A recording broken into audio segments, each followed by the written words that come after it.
Heard her speak about load shedding. Well, a reaction continues to come in regarding the resignation of the Eskom CEO, André, Business Unity South Africa, saying the resignation is a blow to the power utility, and this in particular dealing with the energy crisis at the moment. While the South African Federation of Trade Unions, that's SAFTUR, says he should have been fired a long time ago. Well, to talk more on this, we are joined by the SAFTUR General Secretary, Vavi, and we're also joined by Business Unity South Africa's CEO, Contextualizing. Gentlemen, thank you to both of you for your time in agreeing to this discussion. Mr. Vavi, let's start with you. Where do you stand on those who says André is a fall guy, and he's a fall guy because the ministers who are responsible for Eskom, they've simply not done what they were supposed to, and that is to give him the actual tools so that he can turn that institution around? What tools? What tools will be that? Because he was appointed in 2019. He himself made a commitment that load shedding will be a history in 6 months. That's what he said. He applied for a job that he didn't qualify for. That's an engineer's job. Why did he raise his hand when they were looking for an experienced engineer? He comes in as a lawyer. A lawyer and engineer is not something you learn overnight. You go to school and spend years to become an engineer or a lawyer, but it's different learnings, different teachings, totally is a cheese and a chalk. And that's the first point. Yeah. Have made a commitment that we're going to see a history that we can only relate to our children in 6 months. Unfortunately, the opposite became the case. We have seen unprecedented levels of load shedding in our country, worse than any other time in the entire history of 15 years of load shedding in South Africa. And under his stewardship, we're now speaking at 1,949 hours lost to load shedding in the country. Never happened. We've never experienced such sustained stage 6, sustained stage 4.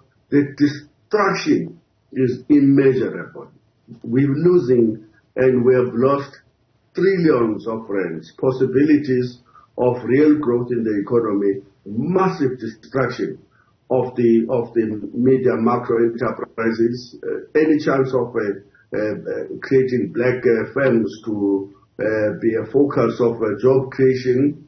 The whole talk about township economy, which is going to be based on broad-based black economic empowerment, reindustrialization, is all history now. There's a distraction. All right. Let's give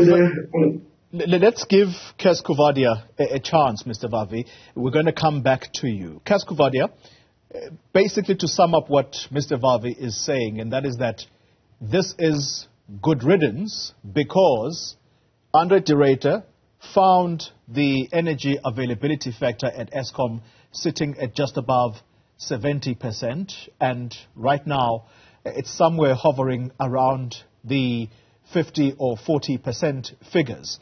Do you agree with the sentiment that he has been the worst CEO for this power utility? Well, thank you for having me, and hi to Comrade Vavi. Look, I cannot disagree about the impact of load shedding. We also cannot disagree that André did, when he joined Eskom, make certain undertakings. But I think that after he joined Eskom and got into it, he began to appreciate the complexities of this job. Not from an operational point of view. I think from outside, when he looked at Eskom, when he put his hand up, he looked at it from an operational point of view, and from an operational point of view, he felt that he could actually turn this around and reduce load shedding drastically.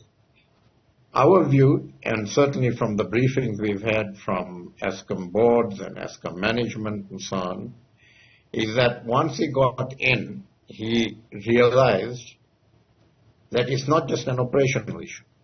That it's a complex mix of issues, including issues related to law and order, crime, the fact that for most of his term he had a board at half its capacity, and all of those need to be considered and need to be considered in discussing whether he was successful or not. Did he do everything right? Of course not.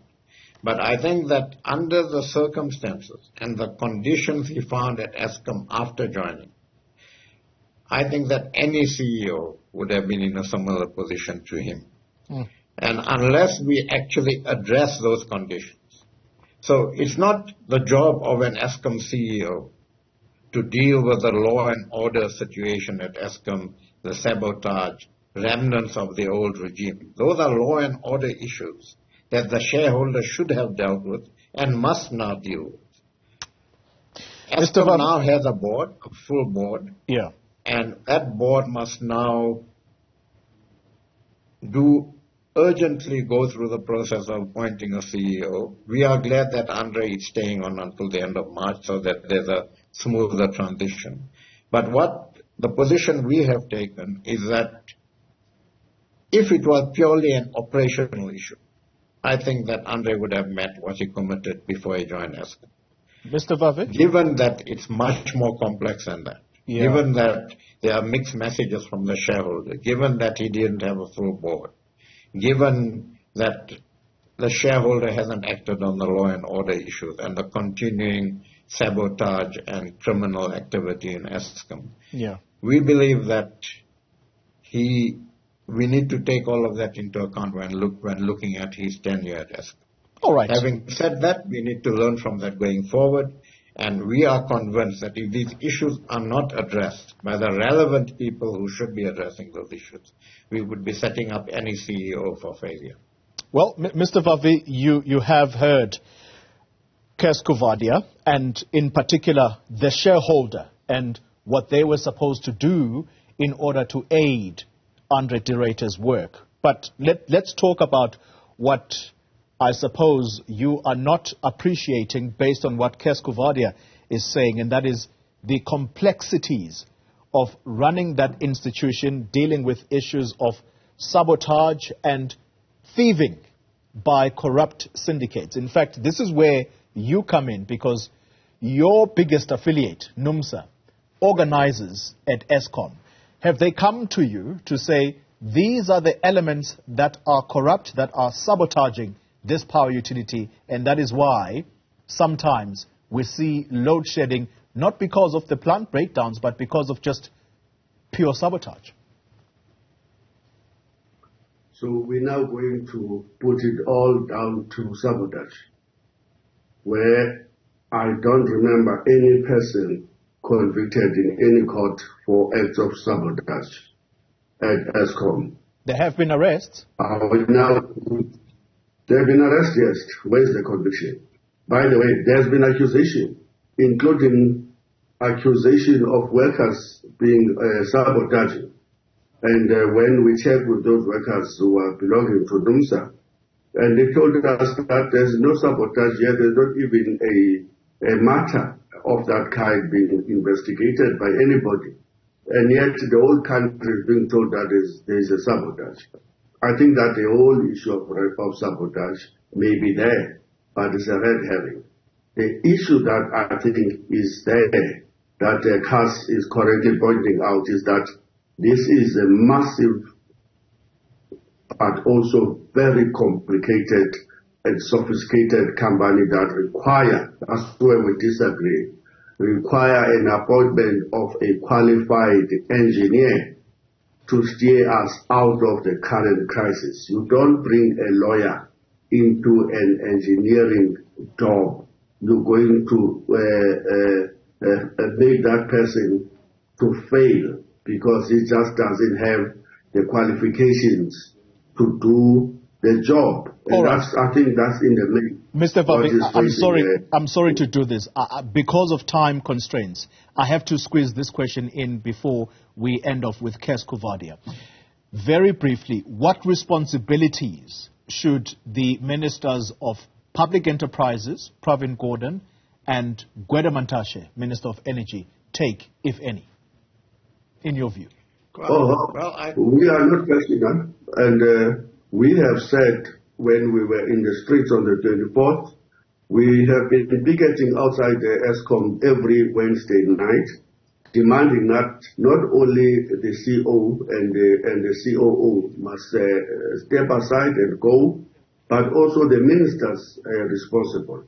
Certainly the Minister of Public Enterprise, but also, of course, the Minister of Energy and the President himself. In our view, tomorrow's gathering of the ANC should have given them an opportunity to say, look guys, things are falling apart across the board. It's not just Eskom crisis that we are speaking about here. This is a crisis of a country approaching a moment of a failed state. You would have read this week only the Amabungani report on the state of BUSA. Yeah. The fact that we have lost capacity and the price that is being paid is being transferred to the backs of workers. Look at what have happened to Dinel, to SAA, to Petro SA, to Transnet. It's a crisis across the board. That's a political crisis. That's what CAS should be saying. We have a political crisis that is taking our country to a deep black hole from which we will take years to recover. That's the crisis. All right. So we can't let's give him a chance. In isolation. It has to be that there is a broader failure of government to even maintain what we inherited from the apartheid system, worst of all building new institutions that we can begin to say we are on our path towards a better life for all. Kes Kuvadia, please come in. Yeah, so I think that what we need to, I think that the shareholder government needs to take some responsibility. I mentioned that they haven't dealt with the law and order issues there, the crime issues there. I think that the appointment of a full board only happened a couple of months ago, and all of those things should have happened much sooner. I think the sorts of statement that the Minister of Energy made, accusing Eskom of wanting to bring down the state, are unnecessary and just incorrect, to be quite honest. And what we would want to see from government now, from the shareholder, is one message. And that is that we are on the road to an energy transition from fossil fuel-based to cleaner energy. There's a process related to that. We're not saying it's going to happen tomorrow, but that's got to be our focus. Eskom has got to be restructured to play a role in that. It's not going to be the critical institution. It's going to play a role in that. Got to enable private sector energy generation in a big way, because without that, we're not going to deal with these problems. And those are the sorts of messages we need from government, a consistent message. Not one minister saying something and then another minister saying something different. And then supporting the Eskom board and whoever is the CEO in dealing with issues that only the shareholder can deal with, like the law and order issues, for instance. Gentlemen, let me thank you very much for your time. Kes Kuvadia is the CEO of Business Unity South Africa, Zwelinzima Vavi, General Secretary of Trade Union